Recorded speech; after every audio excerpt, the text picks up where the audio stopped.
नमस्कार दोस्तों। दिल्ली के मुख्यमंत्री अरविंद केजरीवाल, बड़ी ही शर्मिंदगी से हमें यह बोलना पड़ता है कि दिल्ली का जो मुख्यमंत्री है अरविंद केजरीवाल, वो एनफोर्समेंट डायरेक्टरेट की कस्टडी में है। भ्रष्टाचार के आरोपों में गिरफ्तार किया गया है, लेकिन अब भी वो मुख्यमंत्री बना हुआ है, यानी वो अब भी एक संवैधानिक पद के ऊपर बैठा हुआ है। हालांकि संविधान के अंदर इसकी कोई व्याख्या नहीं है कि अगर आपको गिरफ्तार कर लिया जाए तो आप अपना पद छोड़ें या नहीं छोड़ें, लेकिन नैतिकता के आधार पर कोई इंसान कैसे बना रह सकता है अपने संवैधानिक पद के ऊपर। संविधान के निर्माताओं ने कभी सोचा ही नहीं कि इतने बड़े चोरूचक्के और जालसाज इस देश में आ जाएंगे जो चोरी करने के बाद भी संवैधानिक पदों को छोड़ेंगे नहीं। तो ये सब संविधान के निर्माताओं ने उस समय नहीं सोचा कि इस तरीके के दरिंदे और जालसाज जो है पैदा होने वाले हैं। खैर, पैदा तो कोई हो ही जाता है, लेकिन अरविंद केजरीवाल जो है वो अपने पद पर बने हुए हैं। सुबह सुबह खबर आई कि उन्होंने एक आदेश जारी किया है एनफोर्समेंट डायरेक्टरेट की कस्टडी के अंदर से कि जितनी भी जल विभाग में दिक्कतें आ रही हैं उन दिक्कतों को सॉल्व किया जाए। लोगों को पानी की दिक्कत आ रही है उसे सॉल्व किया जाए, टैंकर प्रोवाइड किए जाए। इस तरीके के आदेश एनफोर्समेंट डायरेक्टरेट की कस्टडी से अरविंद केजरीवाल ने अपनी दिल्ली की सरकार को दिए हैं।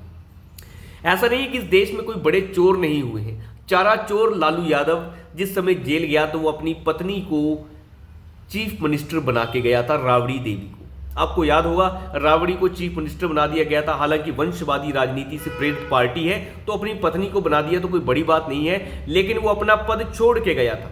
जयललिता अपना पद छोड़ के गई थी, और साथ ही साथ एक और मुख्यमंत्री हेमंत सोरेन, जिसे अभी 15 दिन पहले गिरफ्तार किया गया था भ्रष्टाचार के आरोपों के अंदर, उन्हें भी जब गिरफ्तार किया गया तो वो पहले राज्यपाल के पास गए, अपना इस्तीफा दिया और फिर वो एनफोर्समेंट डायरेक्टरेट के पास गए। अंदाजा लगा के देखिए, सब के सब चोरू चक्के जो है अपनी नैतिकता दिखाते रहे हैं, लेकिन ये एक ऐसा इंसान है जिसने नैतिकता को पैरों तले रौंद दिया और अब भी मुख्यमंत्री बना हुआ है। ये वही भाषण देने वाला चोरू चक्का है जो कहता था कि अगर कहीं भी किसी के ऊपर आरोप लग जाए तो उन्हें अपना इस्तीफा पहले दे देना चाहिए। फिर कहता है हमें जानबूझकर फंसाया जा रहा है। अरे भैया, जानबूझकर फंसा ऐसा भी कभी होता है?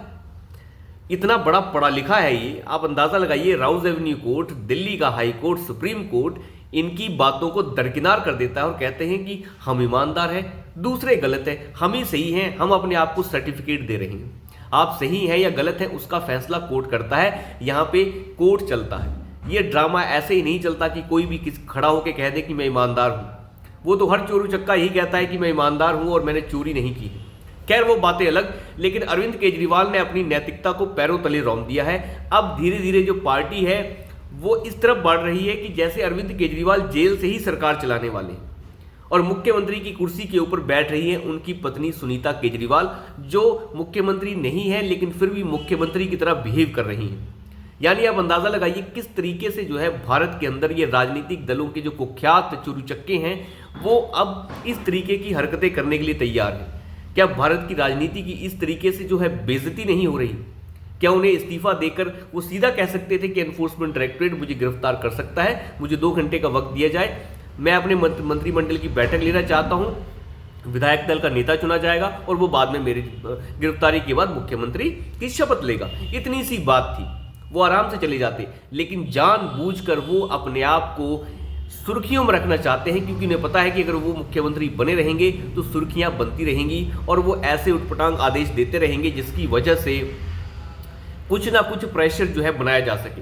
हालांकि मुख्यमंत्री अरविंद केजरीवाल, सो कोल्ड मुख्यमंत्री अरविंद केजरीवाल जो फिलहाल चोरू चक्का जेल के अंदर है, वो इंसान दिल्ली हाईकोर्ट पहुंच गया था और दिल्ली हाईकोर्ट पहुंच के उन्होंने कहा कि मेरी जो गिरफ्तारी है वो असंवैधानिक है।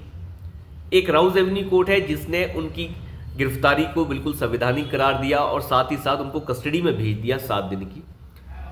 उसके खिलाफ पहुंचा है दिल्ली हाईकोर्ट में अरविंद केजरीवाल, ये कह रहा है कि मेरी गिरफ्तारी असंवैधानिक है।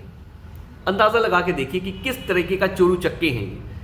लेकिन दिल्ली हाईकोर्ट ने सुनवाई करने से मना कर दिया, क्योंकि इन्होंने कहा था कि इसकी जल्द से जल्द सुनवाई की जाए, तत्काल इसकी सुनवाई कर ली जाए, क्योंकि वकील प्रोवाइड करने का काम दिल्ली सरकार का है और वो दिल्ली सरकार जो है दिल्ली के लोगों के पैसे से चलती है, जिन्हें लूट लूट कर अरविंद केजरीवाल जो है अपना कोष भरकर जो है अपने ही वकीलों पे खर्च करवा रहा है। खैर, दिल्ली हाईकोर्ट ने यह कहा कि हम जो है तत्काल सुनवाई नहीं कर सकते, 27 तारीख के बाद इसकी सुनवाई करेंगे, यानी कस्टडी के बाद सुनवाई करेंगे, जब तक कस्टडी खत्म हो जाएगी। और कस्टडी के बाद राउज एवेन्यू कोर्ट उन्हें जो है भेजने वाला है जुडिशियल कस्टडी में, इतना बिल्कुल तय है। खैर दिल्ली हाई कोर्ट ने उनकी सुनवाई करने के लिए मना कर दिया कि आपकी सुनवाई तत्काल हम नहीं कर सकते, आप 27 तारीख के बाद आइए। फिर ये कहते हैं कि हम सच्चे हैं। अगर आप सच्चे होते तो आप जेल के अंदर होते ही नहीं।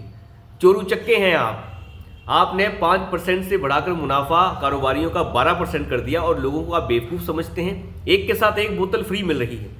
दिल्ली में ऐसे कई चोरू चक्के और भी हैं जो कहते हैं कि दारू एक के साथ एक बोतल फ्री मिल रही थी, मज़ा आ रहा था, उन्हें अपने बच्चों को भी पिलानी चाहिए थी जब एक के साथ एक मिल ही रही थी। तो खैर ये सब के सब जो है बेवड़ेबाजी वाली बातें हैं, लेकिन अरविंद केजरीवाल जो है वो नैतिकता को पैरों तले रौंद चुके हैं। तो अभी के लिए इतना ही, धन्यवाद।